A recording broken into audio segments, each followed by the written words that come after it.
നിങ്ങൾ എപ്പോഴെങ്കിലും രാത്രി 3 മണിക്ക് പെട്ടെന്ന് കണ്ണ് തുറന്ന് എഴുന്നേറ്റിട്ടുണ്ടോ? ഇത് വെറും ഒരു യാദൃശ്ചികമായ സംഭവമാണെന്ന് നിങ്ങൾക്ക് തോന്നിയിട്ടുണ്ടോ?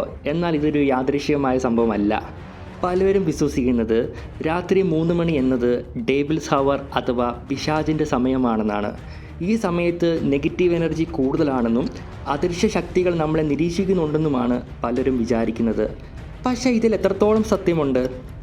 സത്യത്തിൽ സയൻസിന് ഇതിന് കൃത്യമായ മറുപടിയുണ്ട്. നമ്മുടെ ബോഡിയിൽ ഒരു ഇൻറ്റേർണൽ ക്ലോക്ക് ഉണ്ട്. ഇതിനെയാണ് സർക്കേഡിയൻ റിതം എന്ന് വിളിക്കുന്നത്. സാധാരണയായി രാത്രി 2 മണി മുതൽ 4 മണി വരെയുള്ള സമയത്ത് ലൈറ്റ് സ്ലീപ്പ് അല്ലെങ്കിൽ നമ്മൾ ചെറിയ ഉറക്കത്തിലായിരിക്കും. അതുകൊണ്ട് തന്നെ ചെറിയൊരു ശബ്ദമോ മാനസികമായ സമ്മർദ്ദമോ അല്ലെങ്കിൽ ചെറിയൊരു ചിന്ത പോലും നമ്മളെ പെട്ടെന്ന് ഉണർത്താൻ കാരണമാകുന്നു. പക്ഷേ ഉണരുമ്പോൾ എന്തിനാണ് നമ്മൾ ഭയപ്പെടുന്നത്? കാരണം ഉണർന്ന ഉടനെ ആ ഇരുട്ടിലും നിശബ്ദതയിലും നമ്മുടെ തലച്ചോർ അമിതമായി ആക്റ്റീവ് ആവും. ഇരുട്ടും നിശബ്ദതയും നമ്മുടെ ഭാവനയും ചേരുമ്പോൾ ആ ഭയം ഇരട്ടിയാകുന്നു.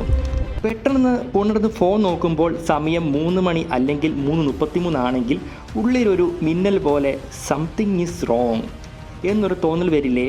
ഇതാണ് നമ്മുടെ മനസ്സ് നമ്മളോട് കളിക്കുന്ന കളി. ലളിതമായി പറഞ്ഞാൽ ഇതിൻ്റെ പിന്നിൽ പ്രേതമല്ല, സയൻസാണ്. പക്ഷെ നിങ്ങളുടെ മനസ്സ് നിങ്ങളെ പേടിപ്പിക്കാൻ ഒരുങ്ങിയിരിക്കുകയാണെങ്കിൽ സയൻസിന് ഒന്നും ചെയ്യാൻ സാധിക്കില്ല. നിങ്ങൾക്കും ഇങ്ങനെയുള്ള അനുഭവം ഉണ്ടായിട്ടുണ്ടോ? എങ്കിൽ കമൻറ്റ് ചെയ്യൂ.